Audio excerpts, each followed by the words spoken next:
വിശുദ്ധ യോഹന്നാൻ എഴുതിയ സുവിശേഷം 4-ാം അധ്യായം ആസ്പദമാക്കിയുള്ള ഒരു കഥാപ്രസംഗമാണ് ഞാൻ നിങ്ങൾക്ക് മുന്നിൽ ഇവിടെ അവതരിപ്പിക്കുന്നത്. എന്റെ കഥാപ്രസംഗത്തിന്റെ പേര് യേശുവും ശബരിയക്കാരി സ്ത്രീ. അതാ നോക്കൂ, സൂര്യൻ നടുവാനന്ദ കത്തുന്ന നേരം, മരങ്ങളും മണ്ണും പോലും നിശബ്ദമായി വിയർക്കുന്ന ഒരു മധ്യാഹ്നം. ഈ സമയം ശമരിയിലെ സുഗാർ എന്ന പട്ടണത്തിൽ യാക്കോബ് തന്റെ പുത്രനായ യോസെഫിന് കൊടുത്ത നിലത്ത് അവിടെ യാക്കോബിന്റെ ഉറവിനരികെ ഒരുവൻ ക്ഷീണിച്ചിരിക്കുന്നുണ്ട്. അവൻ ആരെന്ന് നിങ്ങൾക്കറിയാമോ? നമുക്കൊന്ന് നോക്കാം. അതെ, ഇത് അവൻ തന്നെ, സ്വർഗ മഹിമകളെ വെടിഞ്ഞ് മാനവരാശിയുടെ രക്ഷയ്ക്കായി ഈ താളഭൂമിയിലേക്ക് ഇറങ്ങി വന്ന നമ്മുടെ വാഴ്ത്തപ്പെട്ട മശിഹ. അവൻ തന്റെ ഐഹിക ജീവകാലത്ത് തന്റെ യാത്രക്കിടയിൽ ഒരിക്കൽ എത്തിയതാണ് ഈ സുഗാർ എന്ന പട്ടണത്തിൽ. യേശു താൻ വഴി നടന്ന് ക്ഷീണിച്ചപ്പോൾ യാക്കോബിന്റെ ഉറവിനരികെയിരുന്നു. ഈ സമയം ഒരു ശമരിയ സ്ത്രീ വെള്ളം കോരുവാനായി എത്തി. അവൻ അവരോട് എന്തോ ചോദിക്കുന്നുണ്ടല്ലോ, നമുക്കതൊന്ന് കാതോർക്കാം.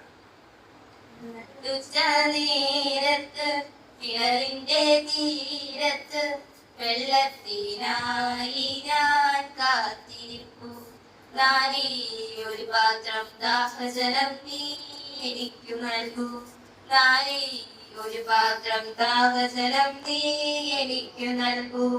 അതെ, അവൻ അവളോട് തന്റെ ദാഹം തീർക്കുവാൻ അല്പം വെള്ളം ചോദിക്കുന്നു. അതിന് പ്രത്യുത്തരമായി അവൾ പറഞ്ഞത് എന്തെന്നറിയാമോ?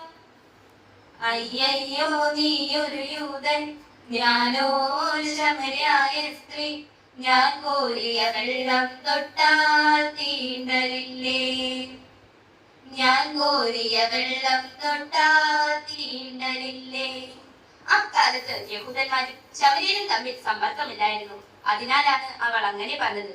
എന്നാൽ യേശു അവളോട് പറഞ്ഞു, അറിയുന്നില്ലേതും നീ എന്നോടു നീ ചോദിച്ചാൽ ജീവന്റെ ജലം കോരിത്തരുമല്ലോ ഞാൻ, ജീവന്റെ ജലം കോരിത്തരുമല്ലോ ഞാൻ. നീ ദൈവത്തിന്റെ ദാനവും എന്നോട് കുടിപ്പാൻ ചോദിക്കുന്നവൻ ആരെന്നും നീ അറിഞ്ഞുവെങ്കിൽ നീ അവനോട് ചോദിക്കുകയും അവൻ ജീവനുള്ള വെള്ളം നിനക്ക് തരികയും ചെയ്യുമായിരുന്നു എന്നാണ് യേശു സ്ത്രീയോട് പറഞ്ഞത്. സംശയത്തോടെയും അതിലേറെ ആശ്ചര്യത്തോടും സ്ത്രീ യേശുവിനോട് ചോദിച്ചു, നിനക്ക് കോരുവാൻ പാത്രമില്ല, കിണറാണെങ്കിൽ ആഴമുള്ളതുമാണ്, പിന്നെ ജീവന്റെ ജലം നിനക്ക് എവിടെ നിന്ന്? ശമരിയക്കാരിയുടെ ശൈലി നമുക്കതൊന്ന് കേൾക്കാം. കയറില്ല, പാളയുമില്ല, നീ എങ്ങനെ വെള്ളം കോരും? ജീവന്റെ ജലം പിന്നെ എങ്ങനെ കിട്ടും? ജീവന്റെ ജലം പിന്നെ എങ്ങനെ കിട്ടും? അത്ര നേരവും അക്ഷരികമായ ജലത്തെക്കുറിച്ച് മാത്രം ചിന്തിച്ച ശമരിയ സ്ത്രീയെ ആത്മീയതയുടെ മറ്റൊരു തലത്തിലേക്ക് നയിക്കുവാൻ ഈശോ ശ്രമിക്കുന്നു. ഞാൻ തരുന്ന വെള്ളം കുടിക്കുന്നവനെ ഒരു നാളും ദാഹിക്കില്ലെന്നും അത് അവനെ നിത്യജീവനിലേക്ക് പൊങ്ങി വരുന്ന ഇരുളവയാകുമെന്നും യേശു അവളോട് പറഞ്ഞു. ഞാൻ നൽകും നിത്യജലം നീ വിശ്വാസമൊടൊന്നു കുടിച്ചാൽ നാരീ നിനക്കൊരു നാളും ദാഹിക്കില്ല, നാരീ നിനക്കൊരു നാളും ദാഹിക്കില്ല. എന്നാൽ യേശു പറഞ്ഞതിന്റെ അർത്ഥം അതിന്റെ പൂർണ്ണതയോടെ മനസ്സിലാക്കാത്ത ശമരിയ സ്ത്രീ തന്റെ അധ്വാനം ഒന്ന് കുറയ്ക്കേണ്ടതിന്, അതായത് താൻ ദിവസവും വെള്ളം കോരുവാൻ ഇവിടത്തോളം വരാതിരിക്കേണ്ടതിന് കുടിച്ചാൽ ദാഹമില്ലാതിരിക്കുന്ന വെള്ളം എനിക്ക് തരയണമേ എന്ന് അവൾ യേശുവിനോട് അപേക്ഷിക്കുന്നു. ആ ദിവ്യജലം നാഥാ നൽകേണമെനിക്കൊരു പാത്രം, വീണ്ടും ഞാൻ വെള്ളം കോരാൻ പോരേണ്ടല്ലോ, വീണ്ടും ഞാൻ വെള്ളം കോരാൻ പോരേണ്ടല്ലോ. പിന്നീട് യേശു അവളോട് സ്പഷ്ടമായി തന്നെ സംസാരിക്കുവാൻ തുടങ്ങി. മകളെ, നീ വീട്ടിൽ പോയി കണവനെയും കൊണ്ടുവരൂ, അപ്പോൾ ഞാൻ കോരി വിളമ്പാം ജീവന്റെ ജലം, അപ്പോൾ ഞാൻ കോരി വിളമ്പാം ജീവന്റെ ജലം. നീ വീട്ടിൽ ചെന്ന് നിന്റെ ഭർത്താവിനെയും കൂട്ടിക്കൊണ്ട് വരിക എന്നാണ് യേശു അവളോട് പറഞ്ഞത്. എന്നാൽ അവൾ പറഞ്ഞത് കേൾക്കണമോ? ഗുരുവേ, നീ കോപിക്കരുതേ, വീട്ടിൽ ഞാൻ എന്തിനു പോകാൻ?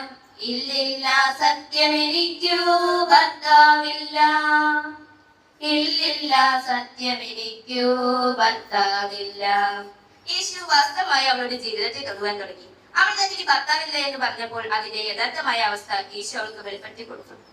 നീ ചൊന്നത് സത്യം തന്നെ, കണവന്മാരഞ്ചുണ്ടായി, ഇപ്പോഴുള്ളവനോ നിന്റെ ഭർത്താവല്ല, ഇപ്പോഴുള്ളവനോ നിന്റെ ഭർത്താവല്ല. മകളെ, നീ പറഞ്ഞത് സത്യം തന്നെയാകുന്നു. നിനക്ക് 5 ഭർത്താക്കന്മാരുണ്ടായിരുന്നു, എന്നാൽ ഇപ്പോഴുള്ളവനോ നിന്റെ ഭർത്താവല്ല എന്ന് യേശു പറഞ്ഞത് കേട്ട് സ്ത്രീ ആശ്ചര്യപ്പെട്ടു. നീ ഒരു പ്രവാചകൻ തന്നെയെന്ന് അവൾ പറഞ്ഞു. ഈ വിധമൻ ജീവചരിത്രം നീ എങ്ങനെ സർവമറിഞ്ഞു? ദൈവകരം തെളിവായി നിന്നിൽ കാണുന്നു ഞാൻ. ദൈവകരം തെളിവായി നിന്നിൽ കാണുന്നു ഞാൻ. പിന്നീടുള്ളവരുടെ സംസാരത്തിൽ ഒരു പ്രവാചകനല്ല, സാക്ഷാൽ മശിഹ തന്നെയാണ് താനെന്ന് അവൾക്ക് വെളിപ്പെടുത്തി കൊടുത്തു. മകളെ നീ ശങ്കിക്കേണ്ട, ദൈവത്തിൻ പുത്രൻ തന്നെ നിൻ മുൻപിൽ നിൽക്കുന്നു, നീ അറിഞ്ഞുകൊള്ളുക. നിൻ മുൻപിൽ നിൽക്കുന്നു, നീ അറിഞ്ഞുകൊള്ളുക. മശിഹായെ തിരിച്ചറിഞ്ഞ ശമരിയ സ്ത്രീ സന്തോഷത്തോടെ തന്റെ പട്ടണത്തിലേക്ക് പുറപ്പെട്ടു. അവരോടും മശിഹായെ കുറിച്ച് അറിയിച്ചു. അനേകർ യേശുവിൽ വിശ്വസിച്ചു. നാഥാ, നിൻ തിരുമൊഴി കേൾപ്പാൻ ഭാഗ്യമെനിക്കെങ്ങനെയുണ്ടായി? തൃപ്പാദം വിശ്വാസമോടെ വണങ്ങിടുന്നേ. തൃപ്പാദം വിശ്വാസമോടെ വണങ്ങിടുന്നേ. എന്നെ കേൾക്കുന്ന പ്രിയ കൂട്ടുകാരെ, ശമരിയ സ്ത്രീ മശിഹായെ കണ്ടെത്തിയത് നിങ്ങൾ കേട്ടു കഴിഞ്ഞല്ലോ. അവൾ തന്റെ പഴയ ജീവിതത്തെ പൂർണ്ണമായും യേശുവിന്റെ മുമ്പിൽ സമ്മതിച്ച് പുതിയ സൃഷ്ടിയായി മാറി. നാമും മശിഹായെ കണ്ടെത്തിയവരല്ലേ? നമ്മുടെയും ജീവിതത്തിലെ അശുദ്ധികളെല്ലാം മാറ്റി നാമും പുതുക്കം പ്രാപിച്ചവരാണോ? യേശു ആഗ്രഹിക്കുന്ന വിശുദ്ധി നമ്മുടെ ജീവിതത്തിലുണ്ടോ? നമുക്ക് ചിന്തിക്കാം. ആ വിശുദ്ധി നാം പ്രാപിച്ചിട്ടില്ല എങ്കിൽ അതിനായി നമുക്ക് ആഗ്രഹിക്കാം. നമുക്ക് ഒരുങ്ങാം. എൻ വിശുദ്ധിക്കാൻ നീ നൽകിയതെല്ലാം എന്നോട് നന്മയ്ക്കായി വ്യാപരിച്ചതിനാൽ. എൻ വിശുദ്ധിക്കാൻ നീ നൽകിയതെല്ലാം എന്നോട് നന്മയ്ക്കായി വ്യാപരിച്ചതിനാൽ. നീ അറിഞ്ഞേകുന്നതെന്തിനു മടിയാൻ? കീഴ്വഴങ്ങുന്നേ നിൻ കൃപ മതിയേ. നീ അറിഞ്ഞേകുന്നതെന്തിനു മടിയാൻ? കീഴ്വഴങ്ങുന്നേ നിൻ കൃപ മതിയേ. ഇത്രയും പറഞ്ഞുകൊണ്ട് ഞാൻ എന്റെ കഥാപ്രസംഗം ഇവിടെ അവസാനിപ്പിക്കുന്നു. ദൈവം നമ്മെ ഇവരെയും ധാരാളമായി അനുഗ്രഹിക്കട്ടെ.